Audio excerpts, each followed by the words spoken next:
So I am Dr. Nanapang Popajit, a lecturer at International Buddhist Study College of MCU. I'm particularly honored and delighted to be a moderator for this international conference today.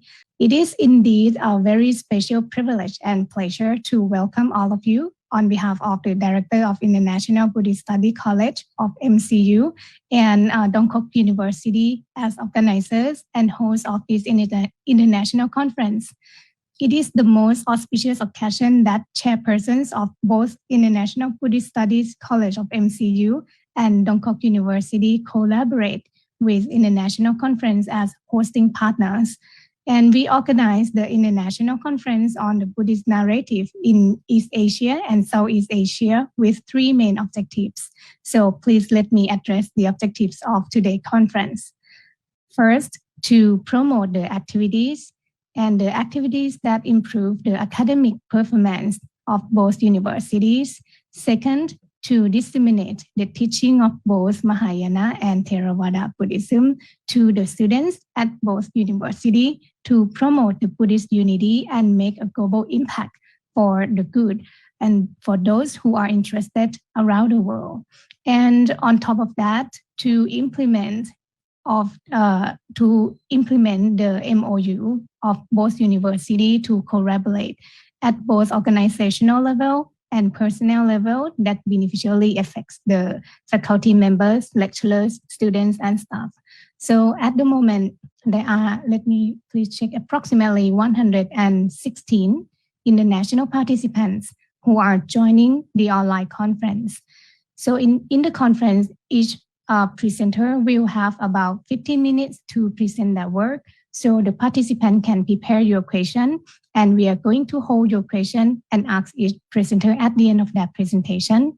So on this occasion, may I respectfully invite Venerable Professor Dr. Pramahahansa Thammahaso, the Director of International Buddhist Study College, to lead the congregation to pay homage to the Triple Gems and deliver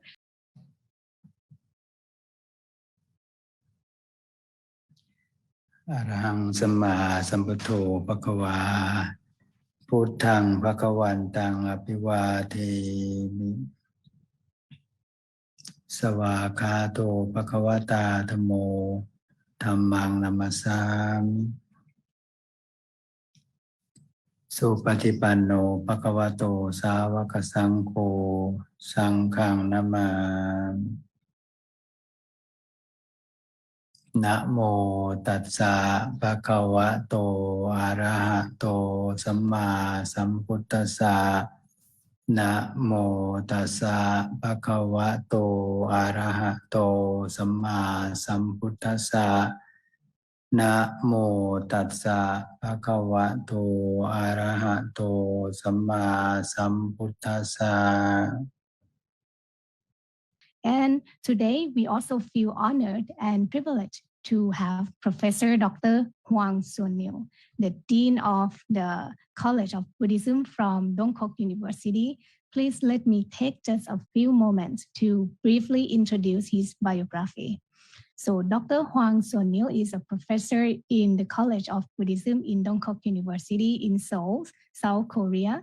His main field of research is the doctoral history in early Buddhism, as well as Buddhist culture in South and Southeast Asia.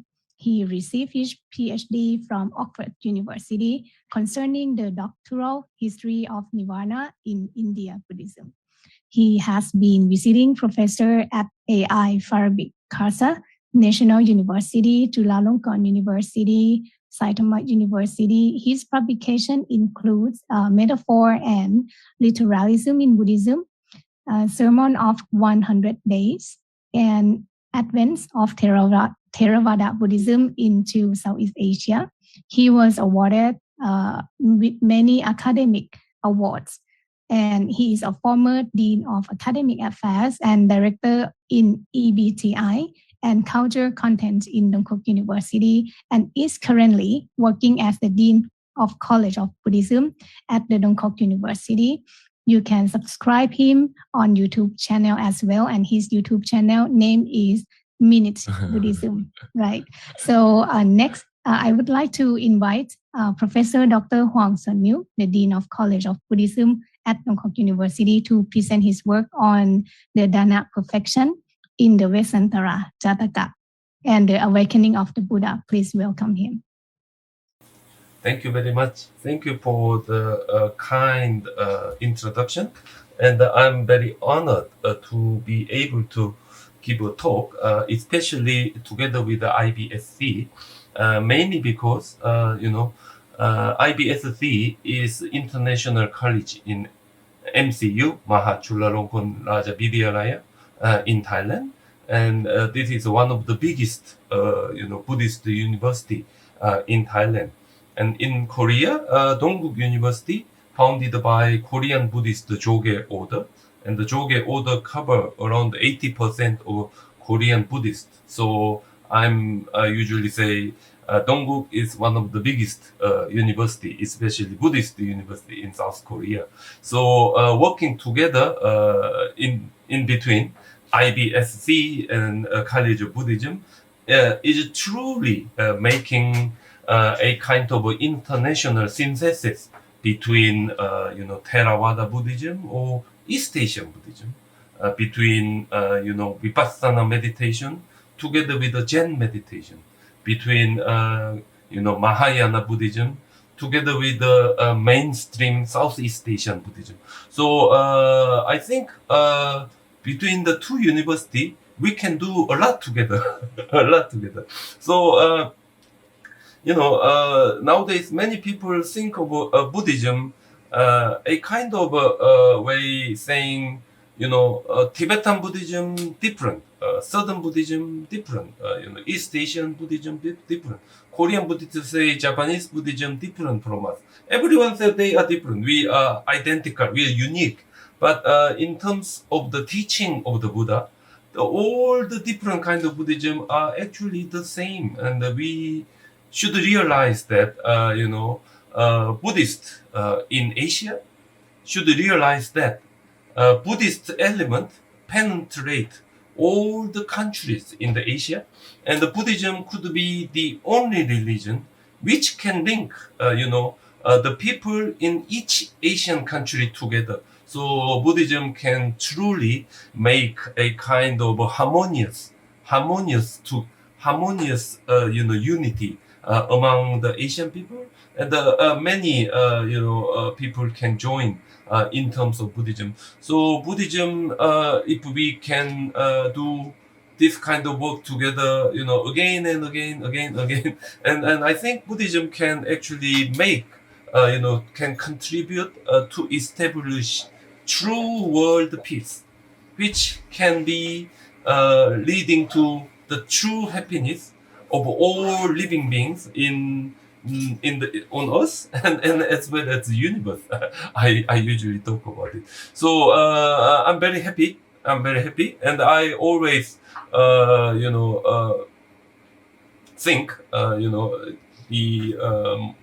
venerable sanghas in Thailand and the venerable sanghas in Korea should work together, realize the importance of the teaching of the Buddha to promote the teaching of the Buddha together. So Korea and Thailand are one of the best place to do together, and Dongguk and MCU and College of Buddhism and IBSC, we have a perfect match, I think. So today I'm going to talk quickly about my presentation on Dana perfection in Vessantara Jataka and the awakening of the Buddha. So I have a 4 section and introduction. This presentation is based on my work on the paper presented to the Thai Studies Institute in Chulalongkorn University. The book published was Buddhist Narrative in Asia and Beyond, and I was done on something about the Dana of one's own body and Dana perfection in Vessantara Jataka. So I updated my photo and I updated some of the thinking inside of that paper and make this presentation today. Today I'm going to use a temple in Puranakon Ayutthaya, and Bangkok, and Ratchaburi and Phetchaburi mainly. Bangkok, we have a Bangkok National Museum, and Phetchaburi, Yai Suwannaram, very nice temple in the old city, and it's a Kongkaram in Ratchaburi. It's a Mon temple near the city. No, not in the city center. It's a rural area. And of course, my favorite place, Tipitaka Hall in MCU. Tipitaka Hall in MCU. So, Vessantara Jataka or Vessantara Jataka in Sanskrit was probably one of the most well represented and well venerated Jataka within early period of Buddhism in India. This story was depicted on the north gate of the great stupa of Sanchi, and according to the Peter Skilling, Vessantara Jataka could be the only Jataka to be depicted in such detail at Sanchi or elsewhere during the early period, and it is certainly the only Jataka to receive such prominence at Sanchi. And I'm very interested in Vessantara Jataka because this Jataka is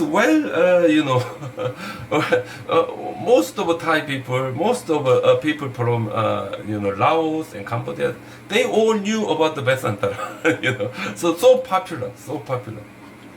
So among many temples talking over Vessantara Jataka, I like Wat Mai in Luang Prabang in Laos. In Laos. And it's Wat Mai because the whole ceiling was actually dedicated to the story of Vessantara Jataka here.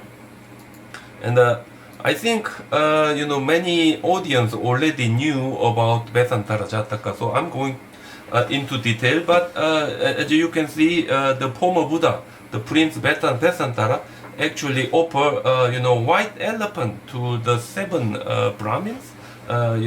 This elephant can bring rain. So every people in his own city become very upset. Became very upset. This is a 2nd century depiction of a donation of a white elephant to the Brahmin in Bharhut in India. And this one from modern Thai mural painting. And because of that action, people there become very upset, and the princess together with the prince together with his wife and son and daughter actually kicked out from the city. And on the way they are going to the hermitage. Brahmins keep appearing and they asking for the cart, asking for the horse and so on. And eventually, prince and his wife become bare feet together with his son and daughter. This one from Kongkaram in Ratchaburi, one of my favorite mural painting on the bare feet of Prince Vessantara and Matti. and during that time, the one Brahmin get married with the young lady, and the young lady was actually moved by people because this young lady doing so well to his old Brahmin. So every villagers, actually making fun of her.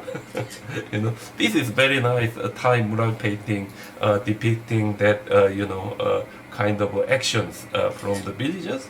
So she actually pushed her husband Jujaka to go to Vessantara, asking for his son and daughter, and Jujaka actually did. Eventually they met, and the Prince Vessantara actually said to his son and his daughter that he wants to achieve paramita. Paramita is a perfection. So in this story, Prince Vessantara tried to achieve dana perfection, the perfection of giving, so that he can achieve the wisdom through which he can save the whole sentient being. He can bring his own enlightenment as well as happiness for the old people. So his son and daughter actually persuaded by by his father, and the daughter was actually hiding behind the lotus leaf here. And he eventually donate his son and daughter to the Jataka. And then they were actually bringing by him look like a prisoner or something like that. You can see that one frequently.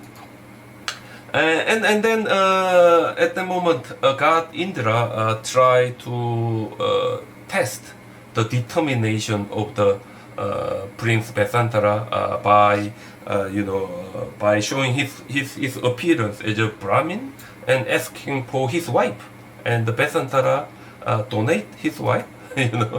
But that's the moment when actually Prince Vessantara achieved the dana perfection. So this is a bit strange from the modern ethics, but during the time of the India, when we think about Vessantara's extreme action, extreme donation of his own son and daughter and wife, it actually show a kind of a way one become Buddhist monk. In order to become Buddhist monk, one should leave behind their family, behind their son and daughter, behind their wife, and they become a kind of a person who can pursue, not for the sake of his own family, but for the sake of his own perfection, as well as for the sake of happiness, welfare of all living beings. So the Buddha said in Mahabhaka, in Vinaya, he actually says Bahujana Sukhaya, Bahujana Hitaya. So that's the way one become Buddhist monk. Vessantara's extreme act of donation actually show the way one become Buddhist monk, because he step by step leaving behind his son and daughter and his wife as well. But as soon as the king Vessantara donate his wife to the god Indra, as a Brahmin, he actually show his true form. He actually said, I can borrow my property of your wife to you until you die, so that you cannot give your wife to anyone else. And then God Indra said, I will fulfill all your wishes. So his son and daughter successfully going back to his grandmother and grandfather. And Jataka become very rich person, but he eventually die over too much eating, and the whole family, gather together. They have a big ceremony. So Vessantara, when he passed away from that life, he was reborn as a god in 33 heaven, and then he was reborn as a Prince Siddhartha. The Buddha, historical Buddha, we actually talk about it. So Vessantara Jataka has got direct link with a biography of the Buddha. So this is so important. So dana perfection. Within the Mahayana Buddhist tradition, perfect Buddhahood for the benefit of all sentient beings requires cultivating 6 perfection. It's called the paramita sho, the giving, morality, patience, effort, meditative concentration, and wisdom. So Vessantara Jataka actually talking about the first step, dana.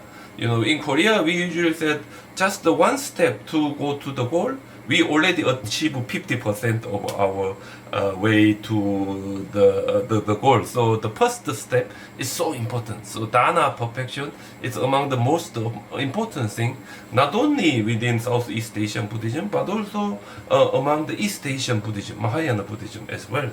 According to Mahaprajanya Paramita Shastra done by Kumarajiva, dana or giving has got 3 kinds: less gift, middle gift, and highest gift. So less gift, giving wealth; middle gift, giving one's own body. It is called the Kaya dana. And the highest gift, tripurely pure giving. It consists of making no distinction between things given, donor, and the recipient. So despite ethical problems in giving one's own children and wife into slavery, this emphasizes Vessantara's total detachment from things given, donor, and recipient. However, it could be argued that in terms of the equanimity of one's own mind, keeping one's own body seems to be rather easier than keeping one's own children and wife. Assuming that there is a gunman in a house threatening to kill one's own children and wife, many would agree that it is easier to say, you should rather kill me, but not my children and wife. However, it is exceedingly or almost impossible to say, you can kill my family. My mind is detached. That's almost impossible. But actually, Vessantara did in that story when we follow it. It does not mean ordinary people follow, but it actually shows some kind of important aspect of Buddhism. So Vessantara's act of giving his children and wife into slavery could be regarded as the highest gift, giving anything whatsoever, provided that the mind is detached. So this is so difficult. So Vessantara, to achieve that, through which he can have a chance to be born as a Siddhartha, to achieve enlightenment. Studying Vessantara Jataka can help us to understand some of the dynamic religious aspects of Southeast Asian Buddhism. One case could be the amusing explanation of how Mara's army was defeated by Buddha at the time of his awakening under a Bodhi tree. Mara's defeat has been symbolized by special posture of the Buddha known as Bhumi Sparsha Mudra, touching the earth or calling us to witness. This hand gesture, the Buddha is usually seated cross-legged, his left hand and his lip and palm upward, while his right hand is on his knee, palm inward, with the finger pointing to the earth. Since the Buddha's awakening is almost always associated with the defeat of the Mara, this hand gesture, Bhumi Sparsha Mudra, has become the symbol of Buddha's awakening and has been widespread in Southeast Asian Buddhist tradition. So this is Wat Kongkaram in Ratchaburi, a nice Buddha statue, and we have the Buddha having Bhumi Sparsha Mudra. And this is how can I say? In MCU, Buddha Shariraka Hall. This is the ceremony when the true Shariraka of the Buddha arrived from Sri Lanka when the university was found. And even though at the moment this Tipitaka Hall disappeared due to the flood in the year 2011, I got a chance to go down there year 2010 to take a photo of such a beautiful mural painting. Here you can see the Buddha showing Bhumi Sparsha Mudra. So if you go to Sukhothai, almost all the Buddha statue has got this Bhumi Sparsha Mudra. An excellent Bhumi Sparsha Mudra in Wachichum in Sukhothai. Korea also has got Bhumi Sparsha Mudra Buddha in Seokgul in Gyeongju. And this Goryeo dynasty stone carving of the Buddha show the hands, but Korean hands very small, compared with the Thai huge hands you can see. So when the Buddha approaching to the Bodhi tree in this episode, the Buddha actually determined my skin indeed and the nerve and bone may become aid and very blood in my body may dry up, but still I attain the complete insight. This seat I will not leave. So when the Buddha actually leave from the seat, it is stopping or giving up of his awakening. I will go past. So when the Buddha show his hands to the earth, in Thai tradition, we have a very nice, Me Pratorani, it's the earth goddess appear, and the earth goddess actually try to whine in her hair, and through which a big flood occur, and all the army of Mara disappear. So Yai Suwannaram in Phetchaburi has got very old, among the oldest I've ever seen in Thai, Me Pratorani there. And 17th, 16th and 17th century Sukhothai style temple, actually Buddha statue, actually show Mahapratoran here. So I think I should skip this one. The water was actually gathered together mainly because when Indian tradition, when we have a donation, they usually pouring water on the ground, which means the transfer of ownership cannot reverse. So you can see here in Jetavana in Rajgir, King Bimbisara pouring water to the Buddha here. You can see, and also donation of Jetavana. Here, Ananda Pindaka actually pouring water. So, the Buddha, according to the Vessantara Jataka, did 700 great donation before he moving to the mountain. This is 700 donation. So he pouring so much water, and he's so many life before he become born as a Buddha. As a Siddhartha, he donated a lot. So that water actually gathered together the hair of the Mahapratorani. I skipped this one. So that water actually bring the power to remove all the army of Amara. So this story actually made me fascinated. In many occasions. What happened to the defeat of Mara's army in East Asian Buddhist tradition? As mentioned before, the defeat of Mara was also symbolized by Bhumi Sparsha Mudra, touching earth or calling the earth to witness. However, there is neither concept of earth goddess nor custom of making act of giving by pouring water in East Asia. So, Korean version, as you can see here, when the Buddha did the Bhumi Sparsha Mudra, Earth Goddess, not the God, Earth God actually appear together with the army of underworld, and they actually kill all the army of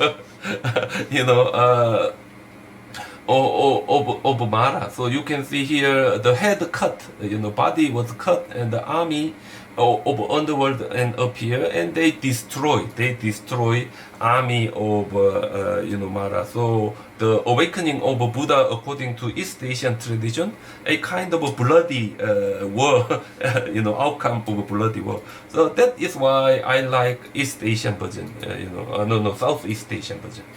When we visit a Buddhist temple in Southeast Asia, we often come across a small shrine depicted to Mahapratorani, the earth goddess, at the gate, temple wall, or small pond. Without doubt, this might be one of the rare instances in Southeast Asian Buddhism in which female play a major role in the life of the Buddha. You can see here in Vientiane, in front of the Golden Temple, or one in I think it's a Doi Step in Chiang Mai. Similar one, and Lao one, and this one another Thai temple. From a historical point of view, this could be regarded as a tribunal. However, this can also give a tremendous comfort and the insight to the woman in Southeast Asia. So at the end of the story, when we think about it, this kind of Southeast Asian version actually show, the Sangha of Southeast Asia, Theravada Buddhism, there is no bhikshuni. So what could be the place of a feminine side? What could be place of a woman in, Buddhist Sangha? But actually, this South Asian version clearly show woman can have a major role for the Buddha achieving the enlightenment, one of the most important moments of the Buddha. So woman can be important. Woman can be a part of the important, activity or important event of the Buddha. So that it can give real comfort and the kind of membership of a South Asian woman to become a Buddhist, to become a true Buddhist things. and so on. As I have shown in this paper, the act of giving centered around the Vessantara Jataka could play an important role in the indigenous creativity in introducing Prame Torani, the earth goddess, into biography of Buddha in the Southeast Asian Buddhism. Thank you very much.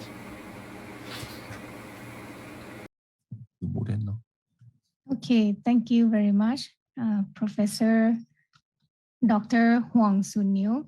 So in the Vessantara Jataka, the main motive for Vessantara's act of giving or dana, he tried to give his children and wife, is described as his deep concentration. And although this could evoke a serious ethical problems, as Professor just showed us, whether the children and wife could be regarded as one's own property or not.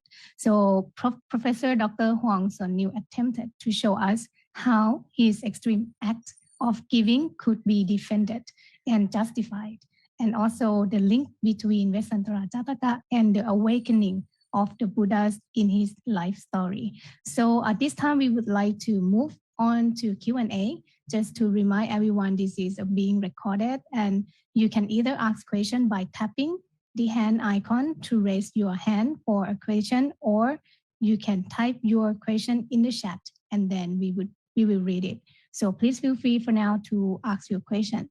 Now it seems to be that Professor Frank raised your hand for a question. Please turn on your microphone. Very much for acknowledging my question. I really am very happy to see our old friend, Dr. Sun-Niu Huang here. And I enjoyed your presentation a lot. It's packed with interesting information. I did see the volume by Skilling and McDaniel, Buddhist Narrative, and I did see your paper in there. It's a very scholarly book and very worthwhile. I wonder if you have any comment on another book by Richard Gombrich and Margaret Cohn. Would you care to make any comment? Thank you. So Richard Gombrich, my supervisor when I was at Oxford, he did translate Vessantara Jataka together with Margaret Cohn, and that was published I think 20 years ago. And that book was actually helping me a lot to understand the structure of the Buddhism. But in that book, Margaret Cohn clearly talking about the ethical problem occur in Vessantara Jataka. And she actually said that when we go to the Sri Lanka, Christian missionary said to the Sri Lankan boy that, are you going to be a Buddhist to become a husband when you gave your son and daughter and wife to other people? Better to be a Christian, or something like that. That sort of story actually appear. But nowadays we have another one, another English translation appear. It's from Silkworm books, done by who is it? Another one, which was better informed, more footnote. So Gombrich one a bit outdated, but we have another one coming. So I hope eventually excellent Thai translation of Vessantara Jataka also appear in the near future. Thank you for the question. Okay, thank you. So I think many people I believe they have many questions, but I think now we have to move on to the next speaker. Thank you so much, Wenbo. Thank you so much, Professor Sun-Niu. So